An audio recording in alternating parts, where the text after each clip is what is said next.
everyone, and welcome to another brand new episode here of the Geek Buddies! Hey! Yeah.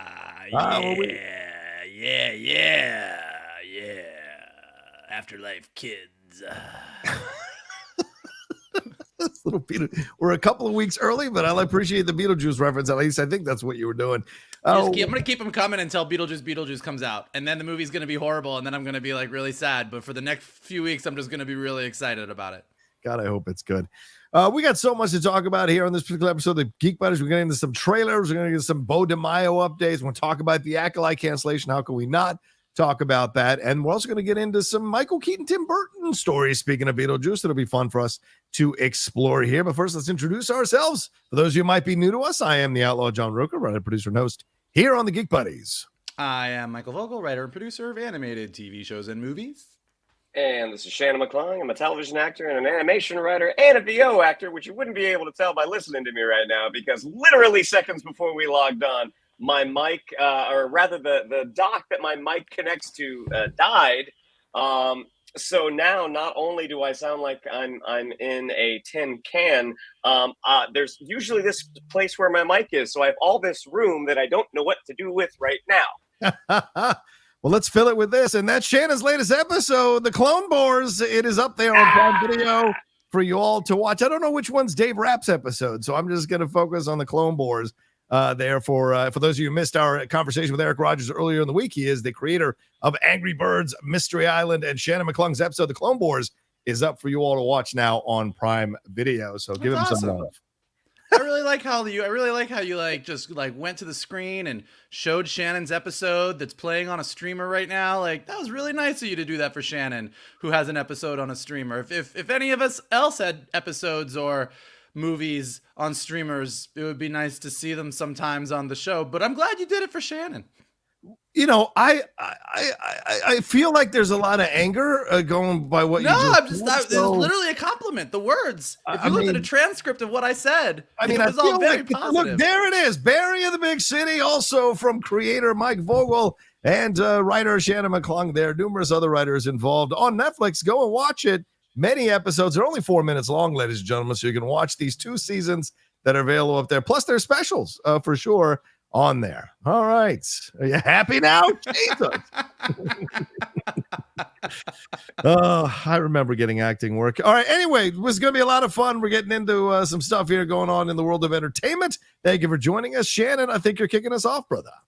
I am with trailers. We got 3 very different ones this week. Starting off, a trailer that comes with a little bit of controversy, but we'll get into the controversy later. It was the trailer for Megalopolis. This is Francis Ford Coppola's future epic that has a really, really impressive cast with Adam Driver, Giancarlo Esposito, Natalie Emmanuel, Aubrey Plaza, John Voight, Shia LaBeouf. So this one, based off the trailer, if you watch this one, it looks like, what if Neo were in the Matrix and decided to get into the world of politics and architecture at the same time?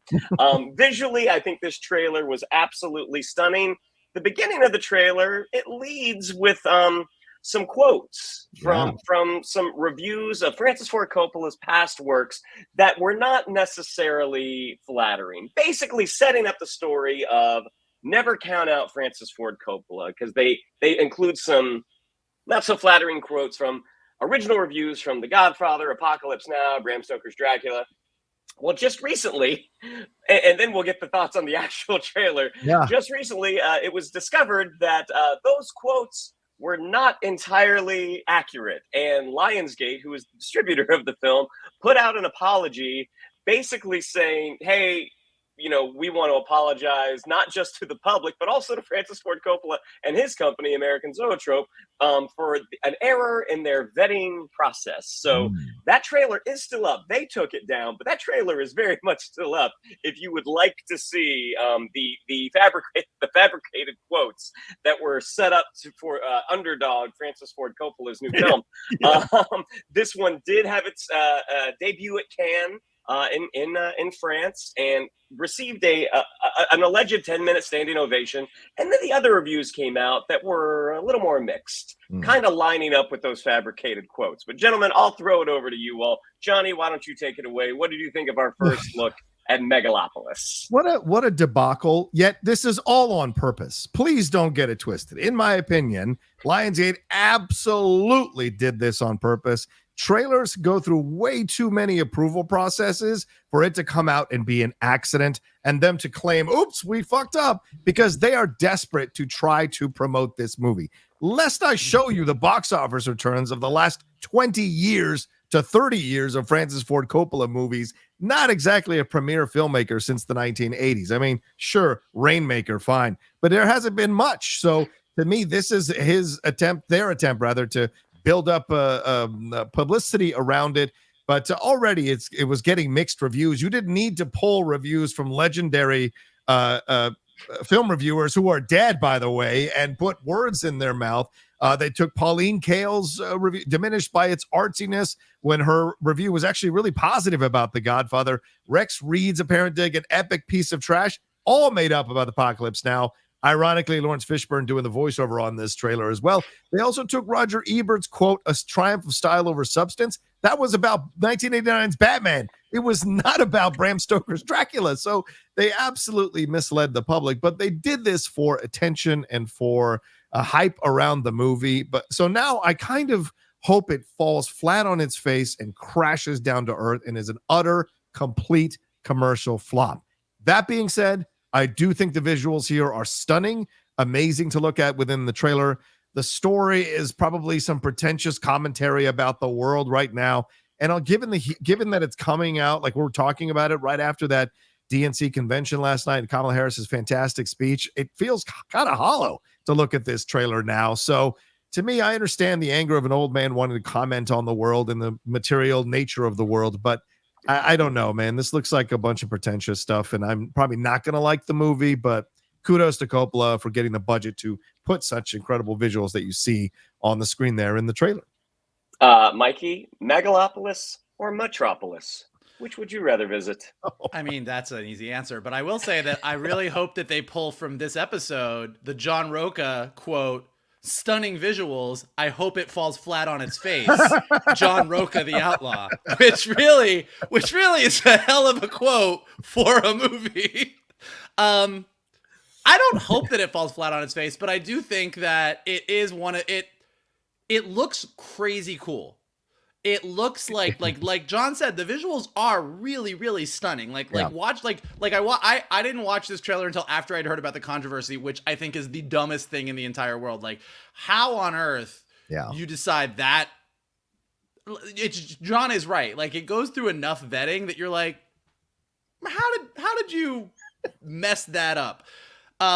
It's just stupid. It's just dumb. And also, beyond that, it's like, kicking a trailer off with, here's all these bad reviews for these amazing movies. Like, just show me the amazing movies. Like, from the visionary director that brought us The Godfather, the man who brought us Apocalypse Now, the man who defined a generation's vision of Dracula with Bram Stoker's Dracula. All of these movies were ahead of his time. This one is no different. You could have just led with that and it would have been perfectly fine. I do feel like John is probably not wrong. The trailer, as cool as the visuals are, does reek a little bit of pretension. Yeah. So it is, and it's a fine line. I mean, we talk about this a lot. We talked about it with season 4 of The Boys. Like, any director, old grumpy white man, young up and coming person of color, female, queer, it doesn't matter. A good artist, despite what Bob Iger says, has a message in their film. Like, a good artist wants to say something and use these fantastical stories, these fantastical visuals, these fantastical characters to say something about the world. Yeah. That's why we like storytelling. But if it goes too far, it's a tightrope act. And the second that you fall on the side of drinking your own Kool-Aid a bit, you go down a bad road. And I'm definitely going to go see this on the big screen because the visuals do look fantastic and it's Francis Ford Coppola. I might come out and go, man, fuck, he nailed it. Like, that's wild. But given the PR campaign of let's make up a bunch of bad reviews to get in front of the bad reviews we think we're going to get, combined with like the reek of pretension, I have a feeling I know how I'm going to feel about this movie coming out.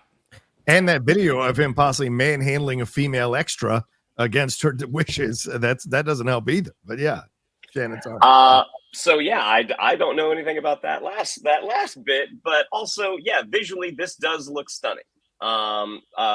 This is something that he has been trying to make for decades. So the fact that part of me, as you know, like as a fellow artiste, I'm like, man, that's great that you had this thing in your head for over 20 years and you finally got to make it. But what we got, I mean, it does kind of have that air of self-importance. But again, we'll see. This one comes out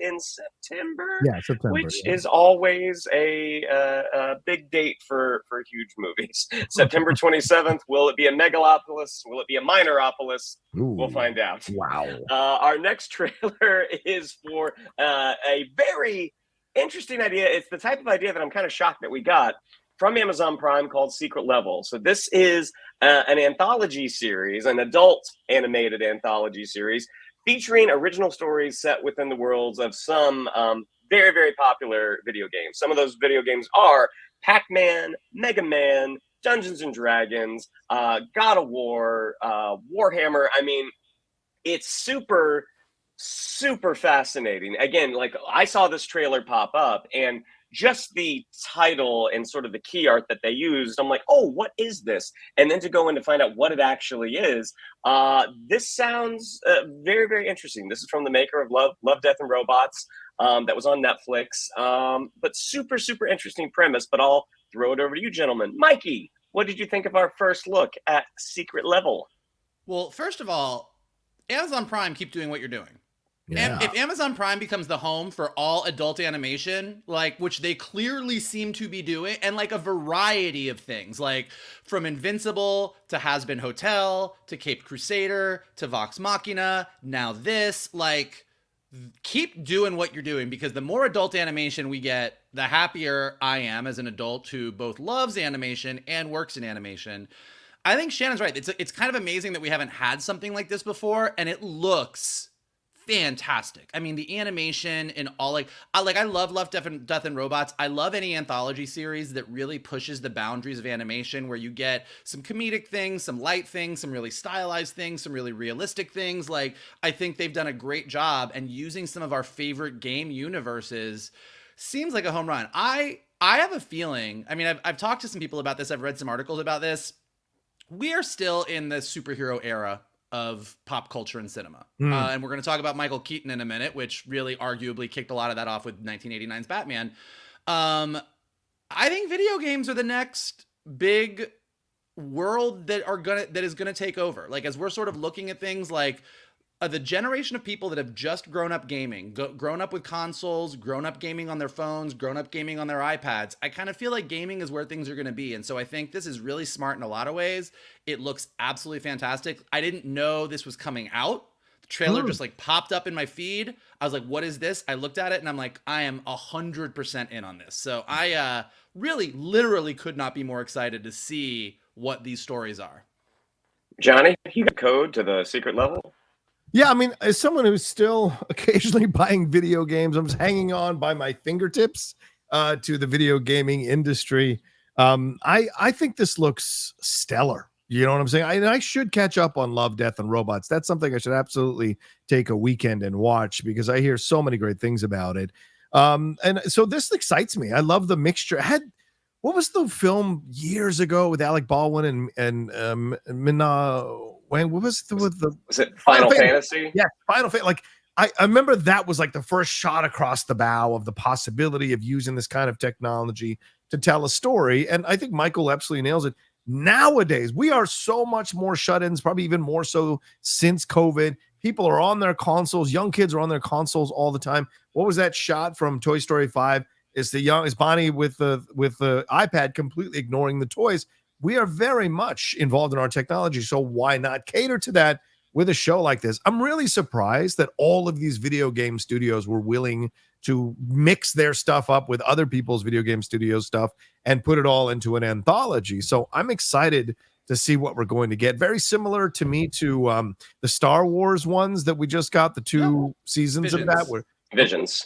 Yeah, with all these different approaches to Star Wars. This is basically all these different approaches to video games and the stories that they're telling. And we know from Last of Us to Ghost of Tsushima to so many games, the stories are really, people have videos on YouTube of all the cut scenes. You just watch for hours from a video game, which tells you, what's that?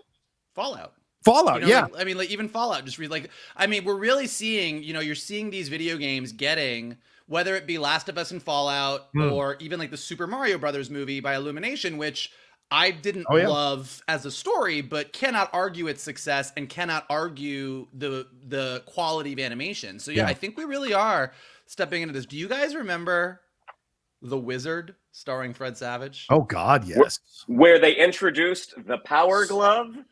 Where they introduced the Power Glove, and it was basically a big commercial for Super Mario Brothers 3. That's true. Yes.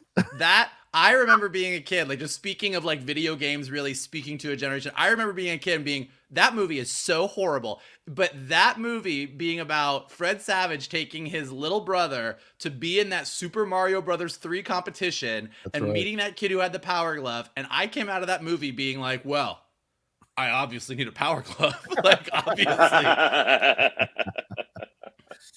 Yeah. So, it looks, and I love that they're focusing on that. And so I'm excited to see this as an experience for sure. Well, there are going to be 15 episodes, and I believe they all come out at the same time for Amazon Prime, and this is going to be on December 10th. And our last trailer,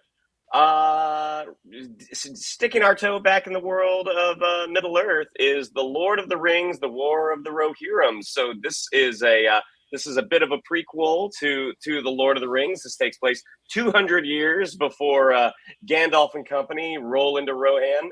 But yeah, this one is basically about a marriage proposal gone horribly wrong, and the battle that springs from it.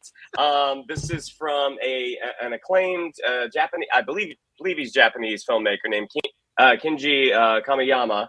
And yeah, this definitely has more of an anime type style set within the world of Middle Earth. So Johnny, what did you think of our first look at The Lord of the Rings, The War of the Rohirrim?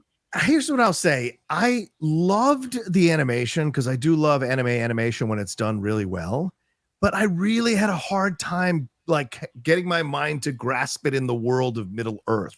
So it was just kind of weird for me as not a avid or big anime fan. There are certain anime that I love, but I'm nowhere near an expert on that. But like it was kind of weird to kind of get my mind around that kind of stuff. That being said, I liked the characters that we got to meet here. I like that fist fight that breaks out between the two old dudes there, with Brian Cox being the voice of Helm Hammerhead, the guy with a hammerhand, rather the guy with a big beard. I like that proposal. But it's a story we've seen before, right? Young girl overlooked in times past, stepping forward to be the person who should be leading. And then you throw in a childhood friend that they were supposed to get married, and now there's the battle between the kingdoms because Hammerhand killed his dad. So we're going to get into these massive fights between them. So again, animation-wise, incredible. I don't know that this grabbed me as hard as I was hoping it was going to grab me, and I'm not sure that this is a tentpole film to be putting out in December for the Lord of the Rings fans, but I could absolutely be wrong. And I do want to add, it had a little bit of the Ralph Bakshi energy as well from the old school animated Lord of the Rings stuff that I loved watching when I was a kid. So those are points in positive. And the voice, the lead is Gaia Wise, which is the daughter of Emma Thompson. So I'm looking forward to seeing what we're going to get here in this one. Mikey, did the War of the Rohirrim grab you by the hammer hand? Well, it was interesting because by the end of the trailer, I was a little bit invested in this story, to your point, like a marriage proposal gone horribly, horribly wrong. And I'm like, okay, I see like what the emotional story is here, which I'm kind of intrigued by. I guess what my real question is, like, if this is your first big outing as a Lord of the Rings animated movie, yeah, I watched it and I maybe was feeling a little bit of what John was feeling about wrapping my head around this being in Middle Earth. Like I was like, okay, this is cool. Like this is a cool story. Like rival group of people come in, say, let's have this marriage that unites our tribes or whatever with the Rohirrim, and it goes bad and there's stuff. And by the end of it, you see some creatures and you see some monsters and you're like, okay, this is Middle Earthy. But I think when I think Middle Earth, like when I think of like just anything that's going to inhabit the world of The Hobbit, I want dwarves. I want the elves. I want orcs. Like there's just some things that to me, any Middle Earth story needs to have. Now, maybe this story has some of that stuff and we just didn't see it in the trailer, but a movie about humans in the world of Middle Earth with a couple creatures and elephants and stuff like that, where you're like, okay, is fine, but it didn't feel steeped in Middle Earthness. I know at the end of the trailer you get like that guy that's collecting rings and you're like, why are you collecting rings? And you're like, oh ho ho. But like it didn't feel like this was really going for animated Middle Earth. Now, to John's point, I could be 100% wrong. Like we could all see this movie when it comes out, and obviously I'm gonna see it and go, oh no, man, fuck. That was great. Like the story, it was gripping. We did get just enough of that Middle Earth magic. I was 100% wrong. But as far as the trailer goes, aside from a few specific creatures and some giant eagles, I was like, I mean, this could have been an anime that took place in anywhere. And I would have been like, okay, that's an interesting story. I didn't know that it necessarily felt like it needed to be in Middle Earth. Well, and thinking about the needs of the specific story. So this is Peter Jackson produced. I want to say Philippa Boyens was one of the writers on it as well. Miranda Otto comes back, voices the role of Eowyn. Even though I've never been a big fan of the anime style of animation, I did think, like you guys, I'm like, this story looks interesting. I do like that world of Middle Earth that Peter Jackson created, but just looking at the scope of the story based off the trailer, and trailers can be deceptive. This doesn't feel like it needs to be seen on a huge screen. This looks like something that would be perfectly fine at home.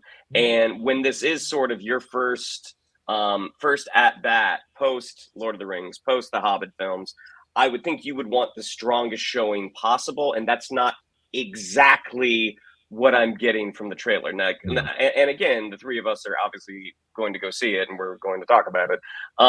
But if it weren't for our show, this is not something that I would be rushing out to see per se. Yeah, and speaking of the director, Kenji Kamiyama, you are right. Shannon, he is born in Japan. He is the Japanese anime director. He did an episode of Star Wars Visions, which we just referenced in the previous trailer. It was The Ninth Jedi, the episode 5 of season 1. So he directed, which is one of the best ones. Exactly. And he also directed that Blade Runner Black Lotus series that I think was on Netflix a couple of years ago or 3 years ago. So, I mean, and he's done a lot of Ghost in the Shell standalone complex stuff. So for me, there's a lot of positives to give it a shot, because that's some of the anime that I do like and enjoy. So yeah, I'm curious to see what we're going to get, but will it work? I don't know. There's only one way to find out. Will the War of the Rohirrim be the engagement ring to rule us all? We'll find out December 13th. There we go. All right. Well, thank you all so much for watching this section of the show. We're going to take a quick break, and we're going to jump into some more stories here on the rest of the Geek Buddies right after this. I don't remember which one we're doing, so I'm just going to wing it. You got it right. I had a 50-50 shot. All right, ladies and gentlemen, if you've been living under a rock for the last few days, Beau DeMayo and Marvel and Disney are going at it, and clearly there's more coming out now over the last few days concerning this situation, including a statement from Beau DeMayo's lawyer, Mr. Friedman, here, addressing some of the allegations that Jeff Snyder and other people have brought up, that they have heard from their sources that were the reasons why Disney and Marvel removed Beau DeMayo from season 2 and let him go, and now are removing his credit, so to speak. Mr. Friedman said, my client never sent lewd videos and photos to his direct reports. That is a bald-faced lie and defamatory. This is the statement he was given to the website, The Streamer there. No one who reported Beau to HR received an inappropriate photo or video. That is simply untrue. As a proud gay black man, Disney knew exactly who he was and what he stood for. That's why they did not tell him to stop his OnlyFans page. They let him be himself, which allowed his creativity to thrive. when they objected to his free speech rights and not complying with the illegal NDAs. A certain person over there tried to replace him because he was becoming more successful than other creators. Ask Disney if his separation agreement illegally silenced him. Let me know what they say. Don't print this crap.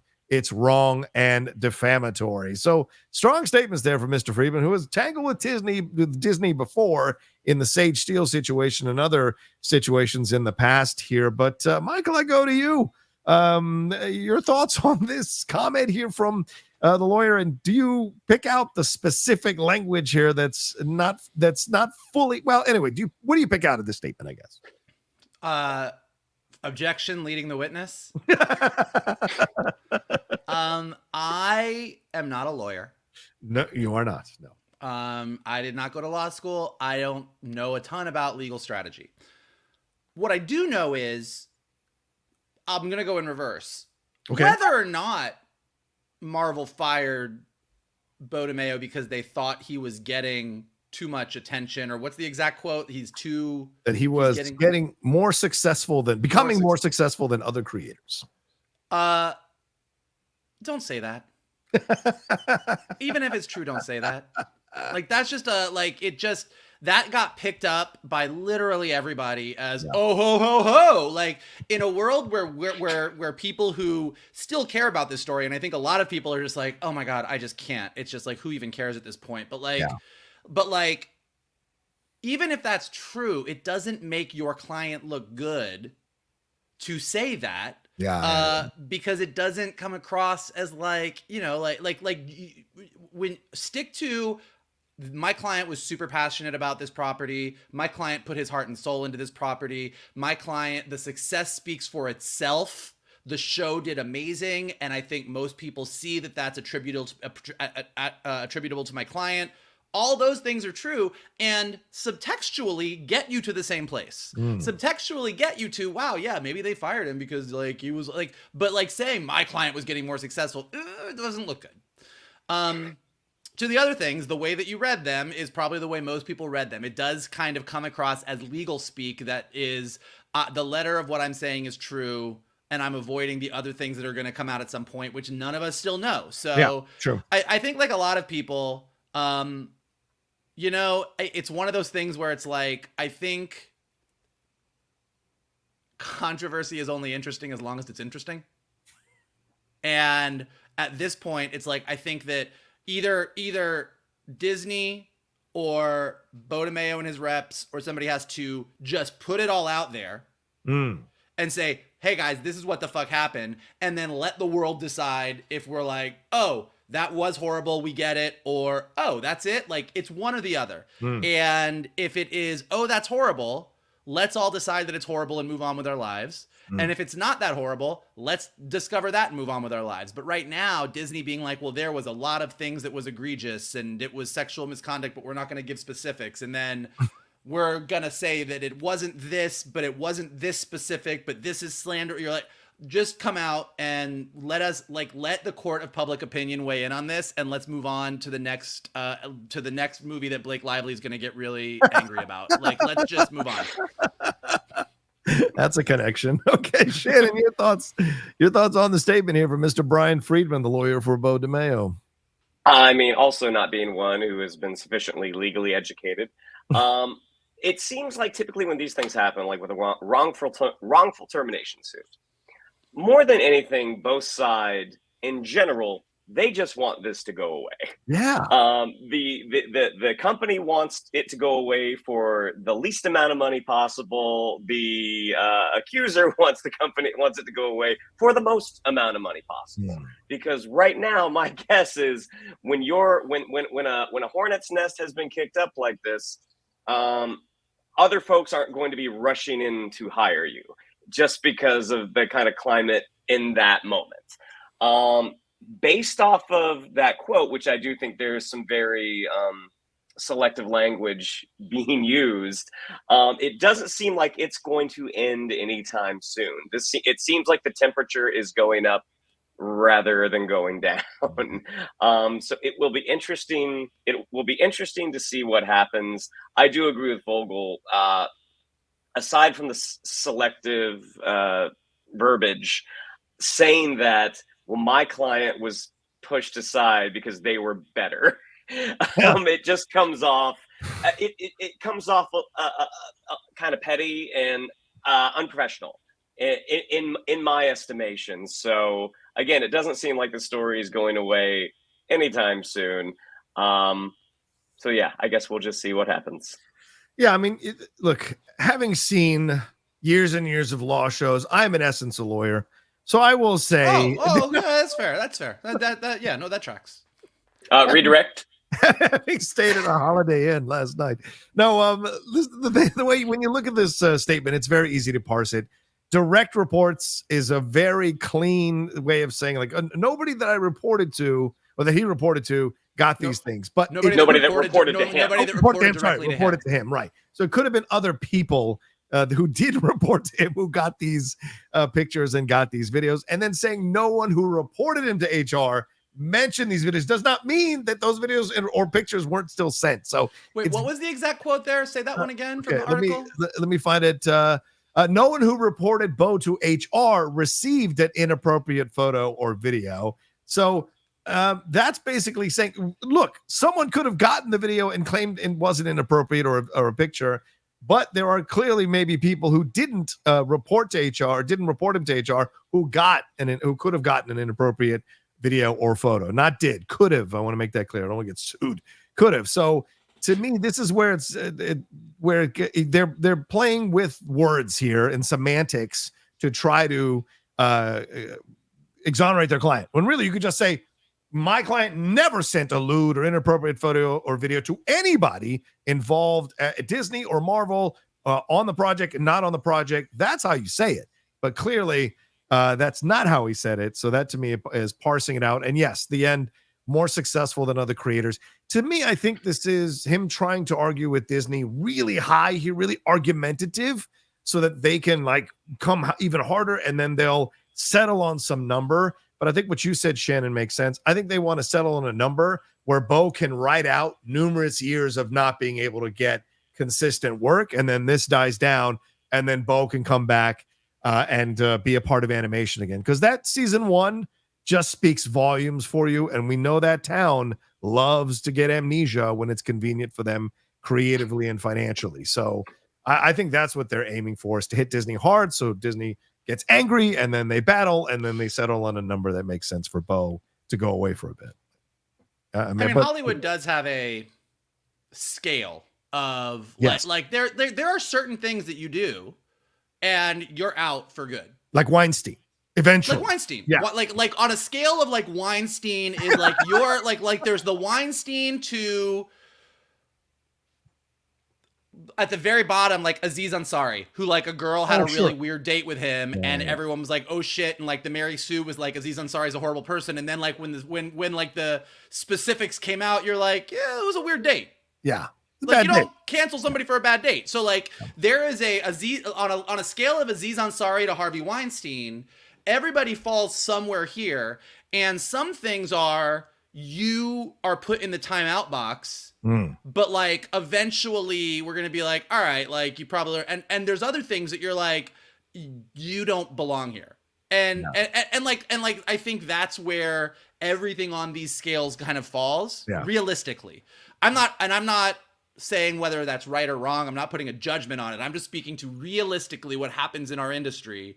There are some things that over time, and depending on the person and the work that they do and the way that they handle themselves, sometimes you get to come back in. Sometimes it's like, you are a piece of shit and we don't want, and a lot of it at the end of the day, and we're about to talk about Michael Keaton talking about his directors on Batgirl. At the end of the day, a lot of it comes down to what people who work with you think of you. Yeah. And all of us on the outside looking in, this is a piece that we don't always get to see. And the truth is, if you are a difficult person and you treat people like shit, when these things happen, people aren't really inclined to want to have your back or give you a second chance. Yeah, it's true. And if you are a good person and people love working with you and people think you actually deep down are like a decent human being, people will have your back. Yeah. And we've seen this again and again, not even on like giant controversy where it comes to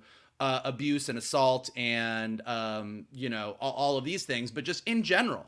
Yeah. When we get upset with an actor for saying something out of turn, like you see certain actors who everyone else comes to their defense, and you see others who don't. I am very publicly not a fan of Zack Snyder creatively. Yes. Talk about it all the time on here. It is undeniable that every single actor who works with Zack Snyder thinks he's the nicest guy in the world. Yeah. Like it has been said so many times. Ben Affleck is very clear on who he prefers between Joss Whedon and Zack Snyder. So, you know, I mean, I think that's another thing that's going to be at play here. Like, what did the people who worked with Beau DeMayo think of Beau DeMayo? So that's all going to come out too. It's going to be interesting to see. I mean, well, and talking about that scale, I mean, again, you know, we've talked about before one of the shows that I recurred on that the lead, he's an asshole. And even though like asshole, I definitely thought he was kind of a shit person. The show was very successful. Like if someone is an asshole, they're not necessarily going to take the show off the air. They're going to let the show play out because the show is making the money. Right. That individual has not led a show since. Now, granted, true. Does individual X need the money? Nope. He made a whole lot on that series, but no one's rushing to work with them. And knowing another show that's in production right now, that it's some of the same showrunners from the show I worked on who are telling my friend who works on the same show, like, oh yeah, he was a monster. So knowing that, to what Vogel said, like if people don't really like you, if you are known to be difficult, if you're known to be mean to like below the line workers, there's a chance you might not work again for a little bit. Yeah, and I don't mean to undercut Shannon's point, but he is leading a show on Netflix from Australia. So it was more a matter of like, you know, couldn't do it here. So he went back to the homeland, so to speak. And that speaks volumes big time. Yeah, I agree, Michael. I think you're right. we just narrowed the field to who this was. We did. Like Shannon kept it nice and broad, and Johnny took it right in there. Hey, you want a picture of your animated episode? It goes both ways. No, but I didn't read the fine print of the deal. No. But yeah, the sliding scale. Like, look at Gibson. Jodie Foster stood up for him, right? And so it's just a matter of who you've got in your corner in those situations, and your stuff from, like you said, how you treat people and what people will step forward for you. No one has stepped forward for Spacey. No one is happening right. Yeah, I was literally about to say it, and it's happening right now. Kevin Spacey is going on his apology tour, crying and saying like, "I got no money. My legal fees were this," and like he's trying to, on that scale, he's trying to land, and it doesn't seem like people really want him to land. Nope. Motherfucker went to Oxford. Nobody gave a shit. So yeah, that's the truth on the situation.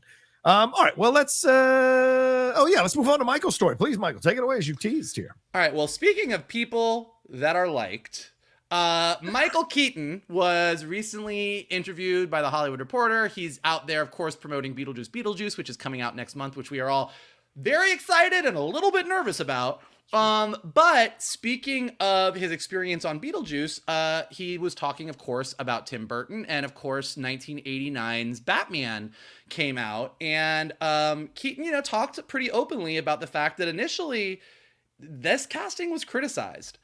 People kind of freaked out. Michael Keaton, when you were gonna get Batman on the big screen in 1989, was not the first name that you came up with.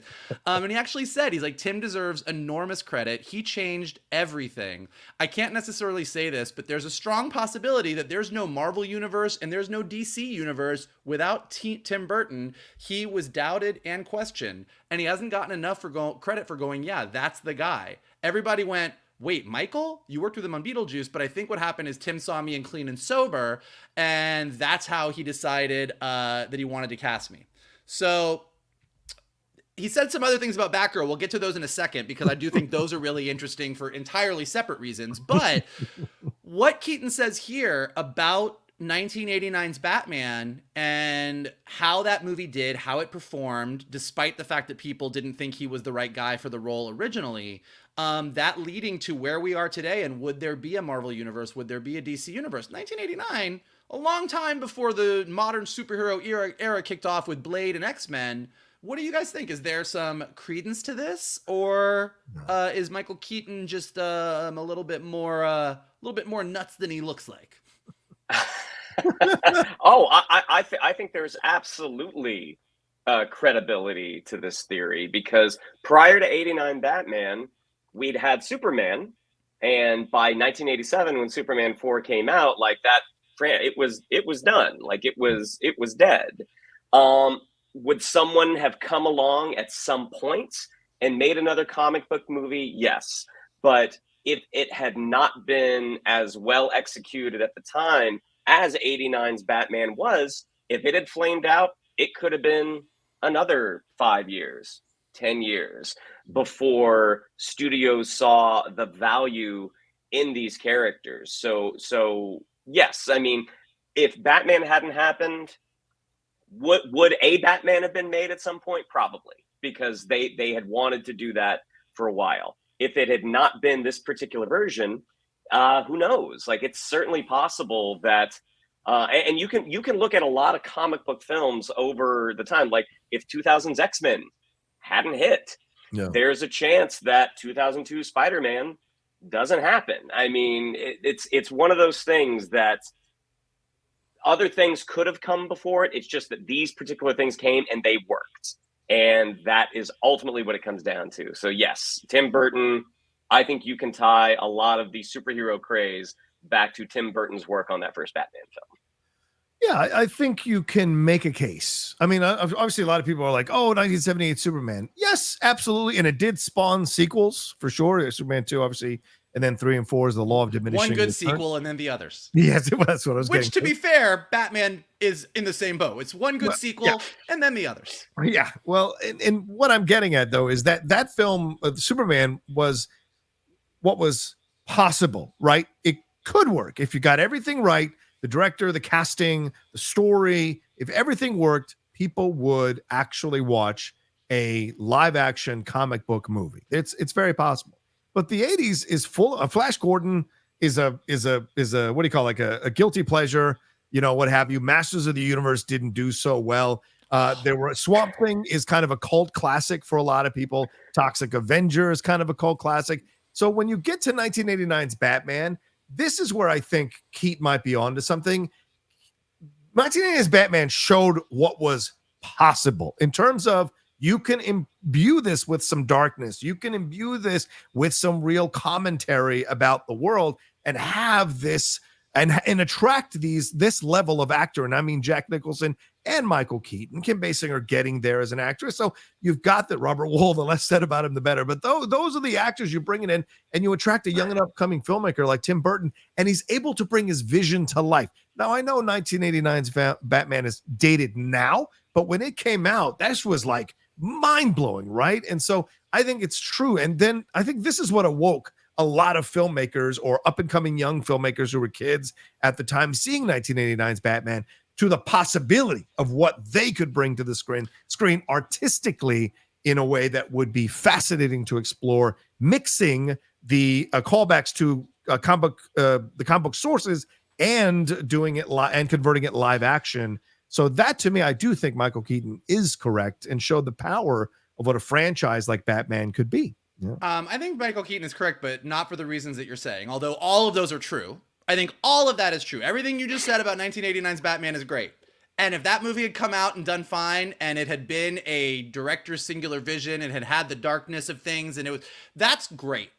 That's not why 1989's Batman did what it did. If you and you were there, I mean, we all grew up in this era.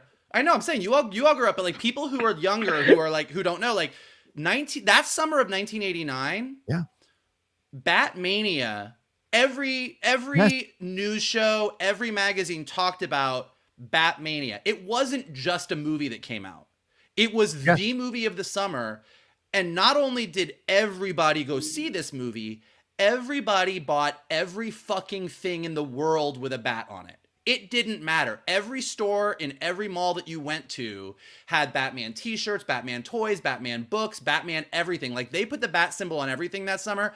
The radio played that 3-hour Bat Dance song that Prince made over and over and over again. Like, it was absolutely insane. So in the same way that, like, Star Wars as a film is a great film, but like the commercial aspect of Star Wars is what changed the box office, what studios saw with Batman was a movie that critically was really interesting. Tim Burton really brought his singular vision to it. But Batman literally said to everyone at every studio, oh, you can put a guy in a cape and have him fight a bad guy, and we can make a fucking shit ton of money. Like it was if we get this right, we can do this again. And that is, in the 2000s, what Marvel managed to do. I mean, that is what the promise of the superhero movie that spawns an entire consumer products thing that is like every kid in the world wants to wear a t-shirt with that hero on it. That's why the superhero movies keep going, because they are massive business across every pillar of a company.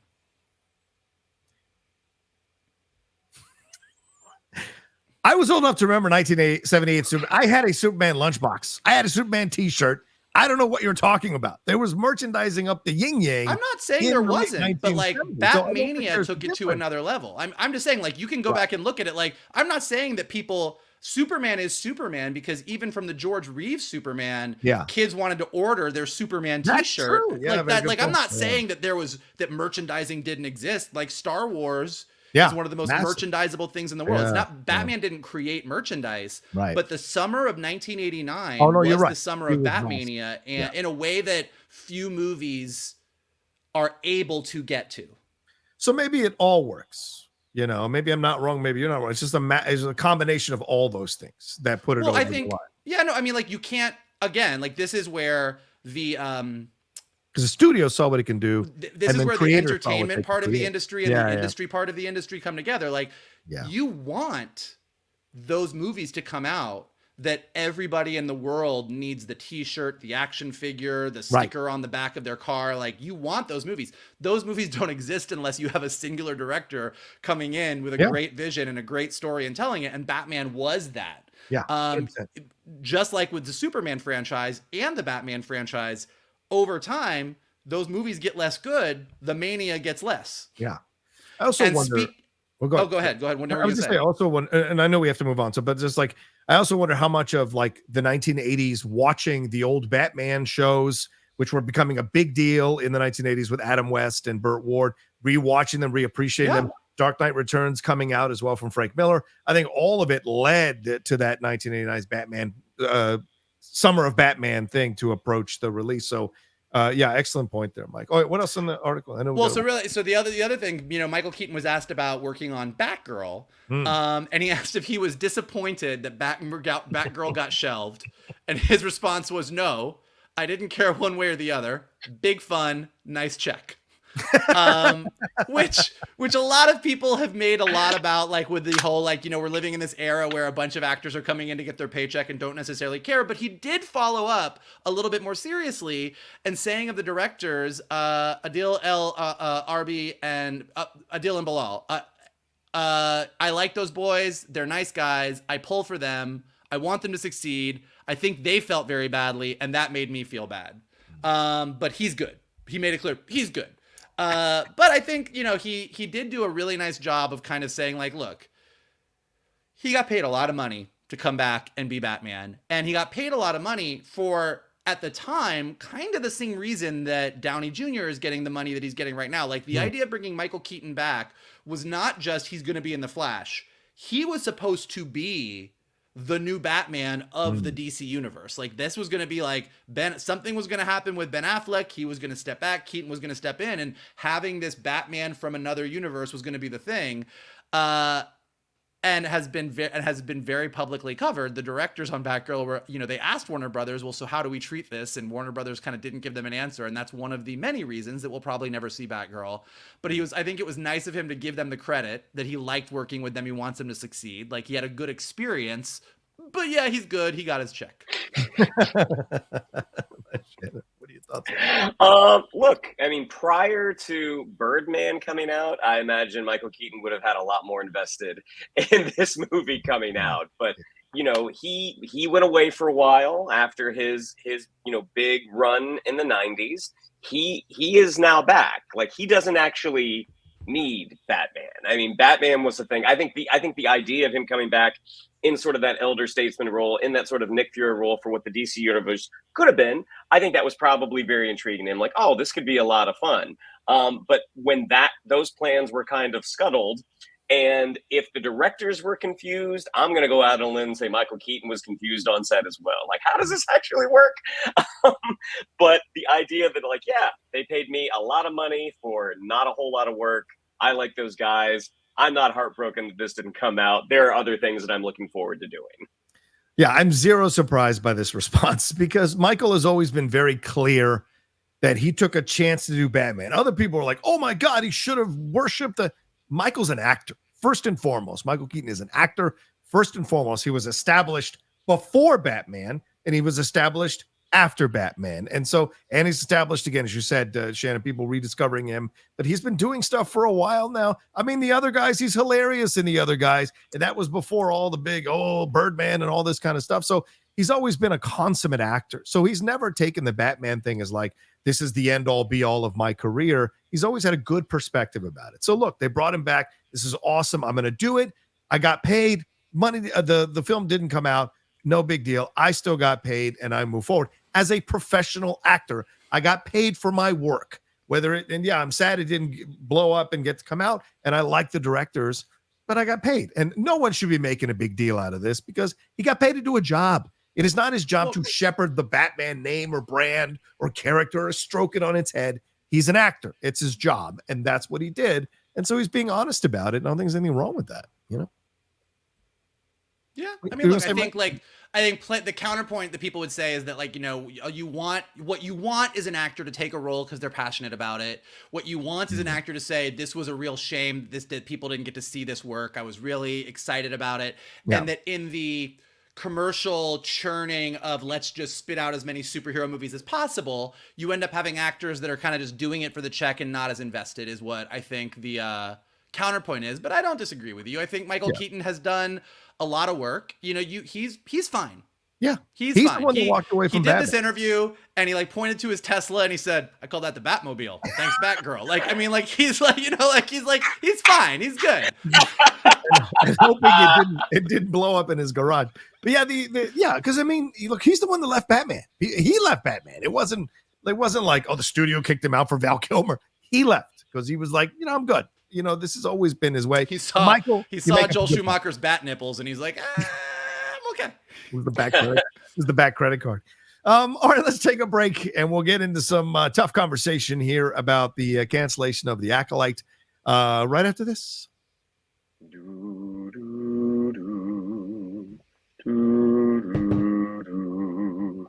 All right, let's get into it, ladies and gentlemen. It came across the wire a few days ago here. We touched on it in our live happy hour show that we did on Monday, but we're going to get a little more deeper into this conversation here. The Acolyte Season 2 officially canceled. I will say canceled. I know other people are very sensitive about that, want to say they weren't continuing forward. It means the same thing. We're not getting a Season 2 of The Acolyte here. There's been a lot of strong reactions to this, both positive and negative. Certainly a lot of people felt there were a lot of good actors and good characterizations brought out in this show and are sad to see it go. But I mean, the numbers weren't there, as the Deadline article pointed out very clearly. After the third episode, or beginning with the third episode, the numbers started to decline, didn't come back up until the finale.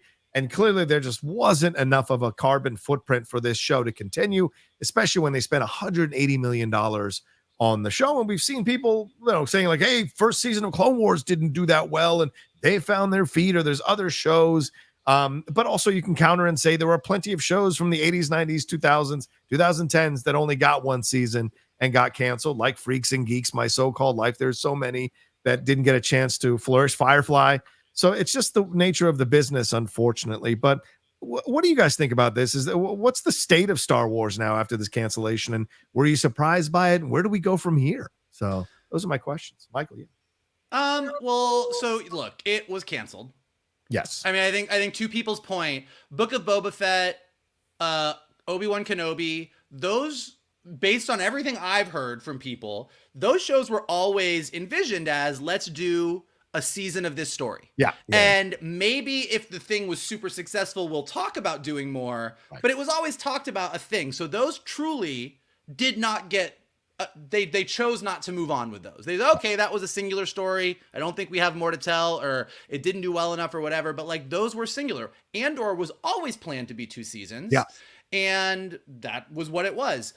Acolyte, from everything I'm hearing, they were planning on a season 2. Like, it was planned. So in the case of Acolyte, I think everyone who's very sensitive about this, like, I do think it is fair to say the Acolyte was actually canceled. Yeah.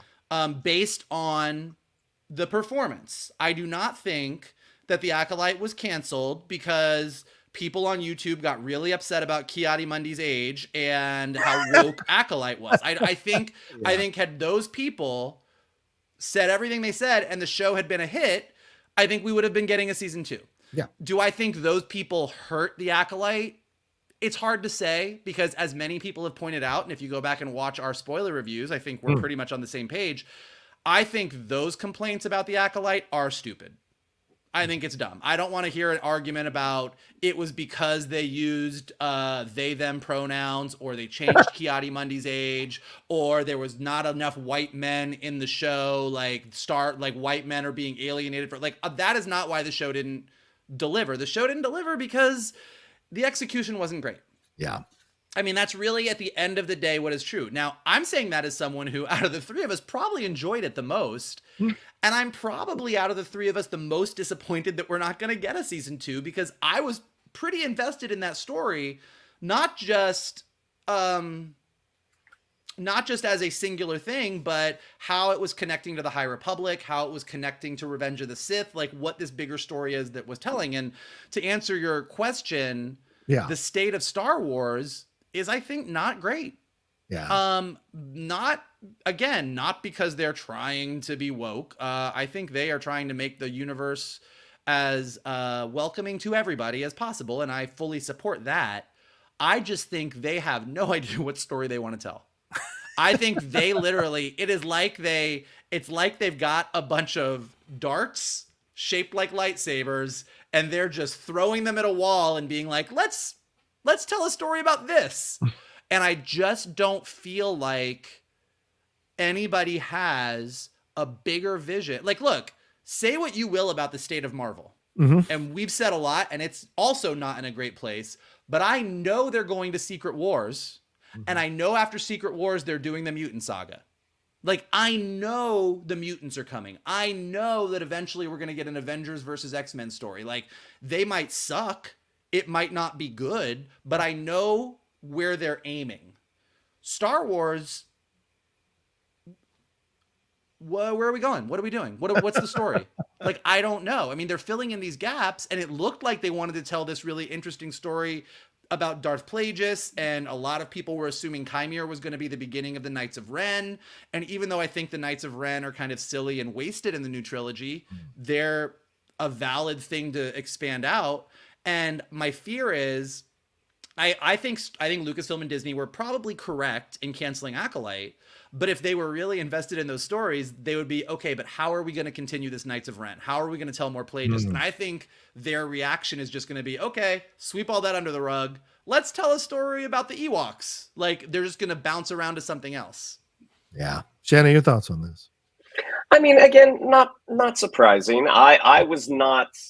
I was really rooting for the Acolyte, even though every week it showed again and again that this show is probably not going to stick the landing. And I think Acolyte is also a victim of where it has come out in terms of the output of Star Wars product. And that we have gotten, it was not the first time a Star Wars Disney Plus series has underdelivered. I mean, you can look at, and I know all these shows have their fans, so please don't come for me. But Obi-Wan, by and large, was not satisfying. Ahsoka meandered a lot. Mando season 3 was, again, kind of a victim of Grogu's success, that they took what could have been an incredible opening to season 3, and they made it an episode of the Book of Boba Fett. So there were a lot of factors already stacked against the Acolyte. So I think for it to have come out, like, I don't think, I would like to think that nobody watches something and roots for it to fail. I know those people are probably out there. I don't believe know any of them. But Acolyte just had some interesting ideas, but ultimately ended up being a bad show with some good moments rather than a good show with bad moments. And I think the intention, especially with something like this, when they're visiting an era that they had not visited in live action before, I would have to imagine, especially where the show ended, absolutely they wanted it to keep going. You don't introduce a character like Darth Plagueis and be like, and we're good. Like, there was absolutely the desire to continue this story. And just because of what we got, we're not going to. Now, does this mean that Lucasfilm is going to say, well, the High Republic era didn't work? Maybe.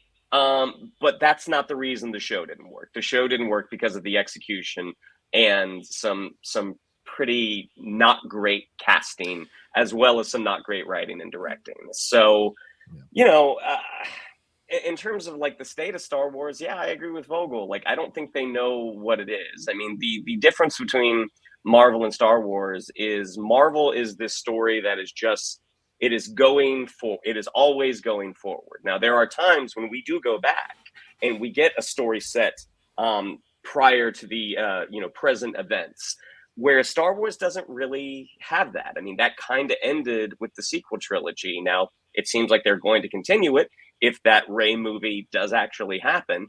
But Star Wars it's such a different animal than Marvel. But right now, it's like they don't really know what. They don't seem to know what works and what doesn't. It's like, as Vogel already said, they're throwing stuff at the wall to see what sticks. And right now, not a whole lot is sticking, with the exception of Grogu. Yeah, I mean, Jeff said this last night. We were talking about it on a hot mic because we're recording this, and he was like, well, people don't know, they're working on stuff behind the scenes. And I'm like, that's not actually encouraging. Like, you can't even use that card anymore. Oh, you wait till you see what we got coming. We've seen the years and years of what you've done, and some of it and most of it has been a bit underwhelming. Doesn't mean there aren't some great scenes or great episodes or fun stuff within it. Certainly Rogue One and Andor stick out, but most of Shannon said have been kind of underwhelming. And I agree with Michael, and I said this on my tweet. I don't think it was a bunch of incels that sank the show, and if they need to feel that way to circle jerk each other, great. But it's not the truth. Whoa, I'm just saying. It was buddy. It was fans across the board who did not come back after that second episode or third episode. Clearly, the viewership was very strong for episodes 1 and 2, but you didn't keep enough of them over the next few episodes because 1 and 2 didn't do it for them overall, and they didn't want to come back. And that's always how people vote, with their eyes, and that within this situation, and they didn't come back to it. So, and I would venture to go even farther and say some of these people who are crowing about representation for this show, which I totally understand and support, and certainly for 8 years I banged the drum for representation on shows, those communities didn't show up for this show in the large numbers that it needs to be having some kind of groundswell of support. So I think across the board, there is blame to go around across the board, from the meddling to maybe some of Leslie Headland's show running, to some of the scripts, to some of the direction, some of the casting, some of the acting. Across the board, it just didn't connect with people. But I think, Shannon, you made an excellent point. It's also a victim of timing, kind of like the Marvels was, kind of like the Secret Invasion. Secret Invasion. Yeah, people were just done with it being underwhelming and tuned out, and so I think that's part of it too. So yeah, I do think, I mean, you and I think disagree on this a little bit. Like, I don't think you can blame a community for not showing up to something if they didn't like it. Like, people don't choose their entertainment based on their politics. They don't, like, I don't go, oh, I need to watch this shitty gay show because I'm gay and I should support it. if a show is shitty and I'm not interested, I'm not going to watch it. Like the Acolyte, and we talked about it every week. Like it just ultimately didn't deliver. So if you were a Star Wars fan who was queer or a person of color or female or any of the things that the woke side of the anti-woke side gets mad about, and you went, I'm not going to watch this because it's not great, I don't think you can be like, well, you should have supported it. Like it wasn't great. I think it can be, because don't sit here and go, you should have continued this show because of the representation within it. You can't, and then not also turn back at your community and go, why didn't you fuckers show up? I think you have to play it both ways. You can't just bitch a studio out and then not also call to task your own community for not showing up, because that's how studios look at it. They go, oh, well, people didn't show up. Why do you think the Office of Diversity and Inclusions are closing at studios? I'm not even trying to be political. At studios, they're closing because people weren't showing up for what they're trying to do with a lot of their content. But Michael, I do think you're correct. The level of quality has to be there. And I think that's the lesson really to take out of all of this, is that Star Wars needs to come correct and needs to understand they need to come correct now, because this fandom ain't playing around anymore. Well, but this fandom is also a fucking mess. What I'm afraid of is that we're going to I think we're going to end up, what my fear is, we'll see. Maybe I'm wrong, and like maybe Lucasfilm will really come through and Disney will come through. I don't think so, but like after The Last Jedi, they learned all the wrong lessons. Like they just backtracked on it. Like whether or not you even like Last Jedi, that's a whole other, we can argue about that for days. But Lucasfilm said, okay, the fans were really split on Last Jedi. We really, we're a little bit nervous. But rather than saying, okay, how do we still navigate and tell the story that we're passionate about? Yeah, they clearly just went, okay, let's give them what they want. Chewie gets his medal. Like they just didn't give a shit. Like, and I think that what I'm afraid of here again is, it seems like based on everything leading up to Acolyte, Lucasfilm was genuinely excited about telling this new story in this new era with some new characters. And now they're going to let that go.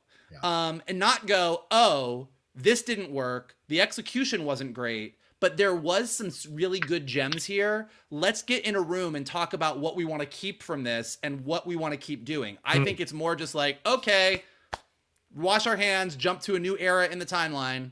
And I think that's the problem. I mean, I think that we've said this 1,000 times, but like, I know they're working on this Rey movie right now. I haven't heard a ton about it, but the little bit that I've heard sounds like it is struggling to land what it wants to be. Yes. And I think it's struggling to land what it wants to be because right now Lucasfilm is more reactionary than proactive in what they're passionate about. I think you need to get in a room. Like, honestly, I think the Knights of Ren are an untapped potential. Like, I think that in a world where the Empire has basically been defeated twice, letting the Knights of Ren rise up and become the new era's Nihil, or the bad guys in the High Republic, could be good. Grogu is obviously gold. Mando is obviously gold. Like, so let's take some of these characters and see how they fit in the post-trilogy universe.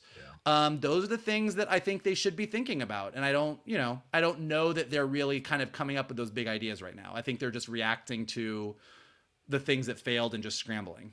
Shannon, how much time do you have left? I know we got to roll. So are you good? I got a few minutes. I want to throw this in, as I tweeted earlier in the week, I got it from a pretty good source that they were definitely in motion for season 2. That had been going on, but then the numbers came in, and I think that's what ended up killing it, which is why Manny didn't announce it. I think they had maybe scheduled Manny to appear at D23 with the possibility that they might announce it if the numbers came in better.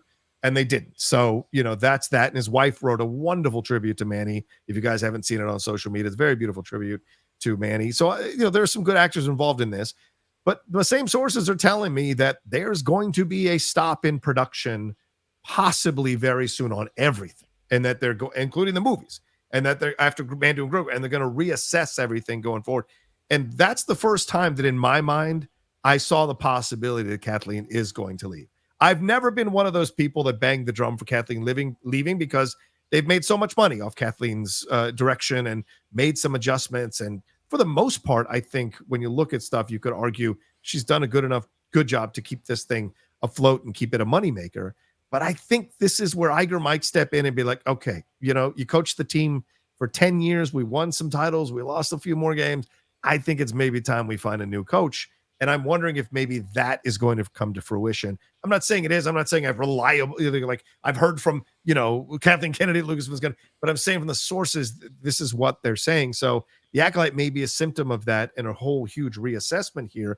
And don't be surprised if maybe Kathleen goes, you know what, this isn't my place anymore. I'm going to step down and let someone else take control of it. So I just feel like this is the first time ever I felt this way, and I felt the need to say that. But Shannon, what are your thoughts on this? Well, if they were to press the pause button and do sort of a reassessment of what they want to do and where they want to go, this will not be the first time in history that we haven't had Star Wars.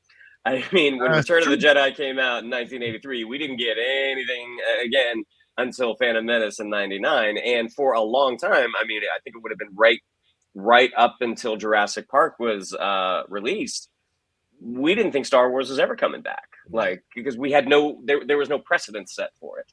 So I think maybe a creative pause is maybe a good thing for them to kind of figure out what is it that we want to do. And sometimes making an adjustment to your coach, to who is steering the ship, it is a good thing. Now, you can't argue that obviously Star Wars in the Kathleen Kennedy era, Star Wars has made a lot of money. Yeah. But eventually, and I think the Acolyte, again, is the latest example of this. Not that it is a singular example.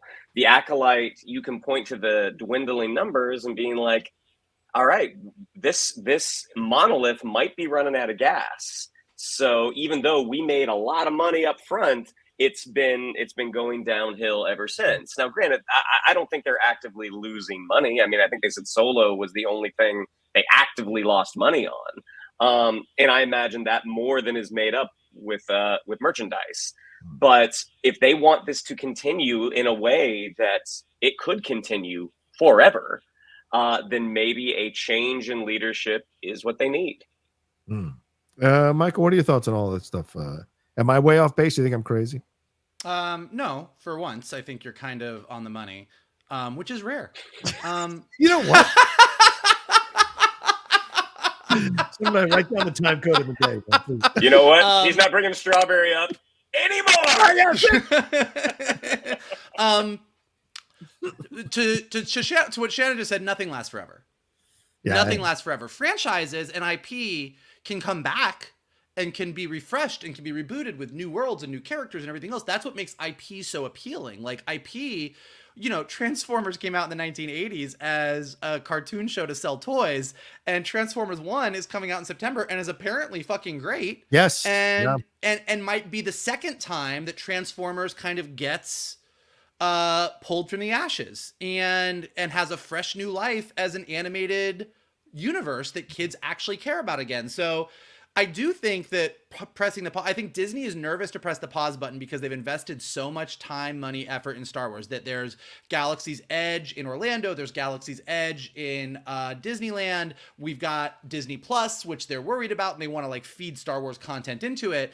But I think that that's part of the problem is you keep shoveling stuff in and eventually it doesn't feel special anymore. So I think that them kind of reassessing, because I have a feeling, I mean, look, I'm excited for Skeleton Crew, and here's my prediction based on absolutely nothing except my own gut, is that Skeleton Crew might be this little shiny gem that we're like, holy fuck, that was delightful. And then Andor season 2 will be like, well, that was great because it's Andor. And I don't have a good feeling about the Mando Grogu movie. Yeah. I feel like it's being rushed. I feel like they're shoving it out there because they know that we all love Grogu. And I just feel like we're going to go see that movie and go, that's fine, I guess.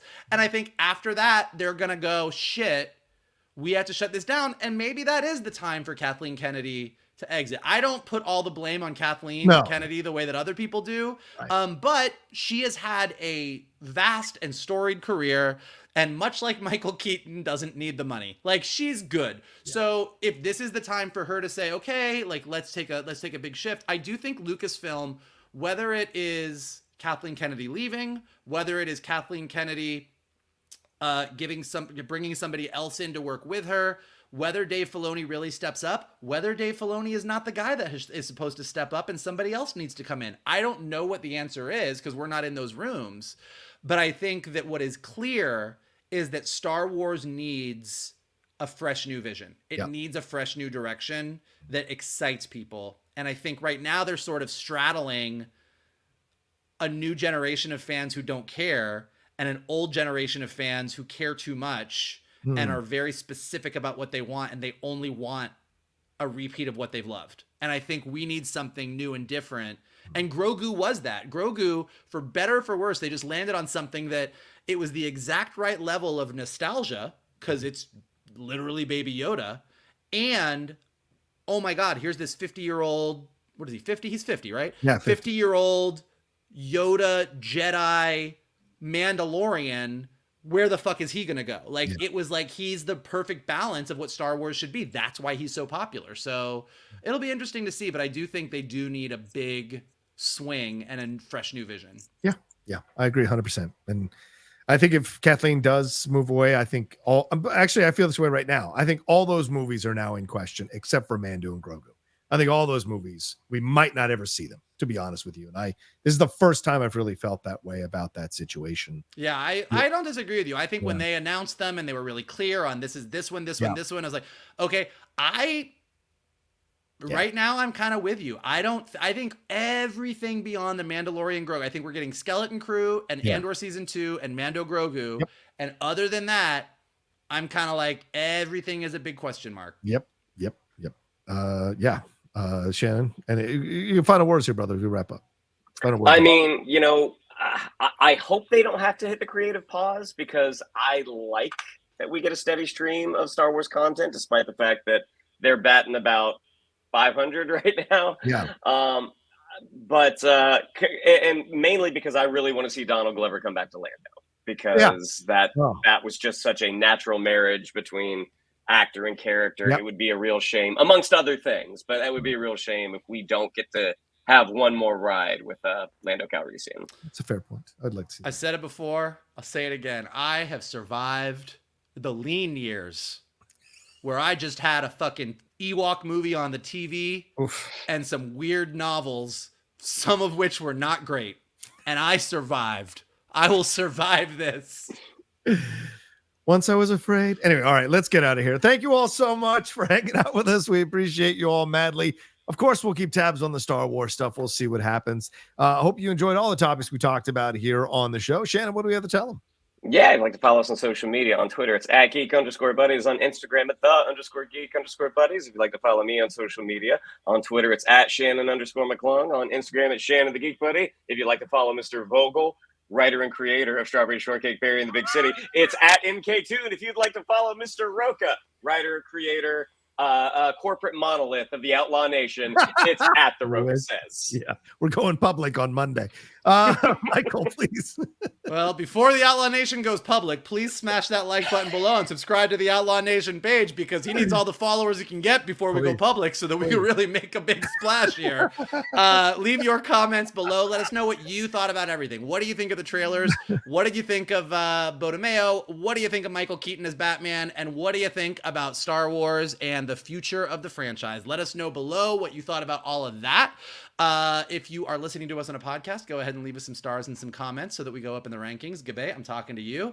And if you are not doing any of that, what you can do is retweet this video, post it on your socials, send it to your friends, and tell them to hang out with your buddies, the Geek Buddies. There you go. Thank you so much to everyone and to these two gentlemen for being on this show. And just a quick reminder, we did have our show on Monday. Don't forget to watch that. We interviewed our friend Eric Rogers talking about Angry Birds and his love of horror films. So if you need another Geek Buddies fix and you haven't watched that show, make sure you do that. All right, take care of yourselves. Be well. Have a great weekend. And we'll be back with some more content next week here from the Geek Buddies. Hey!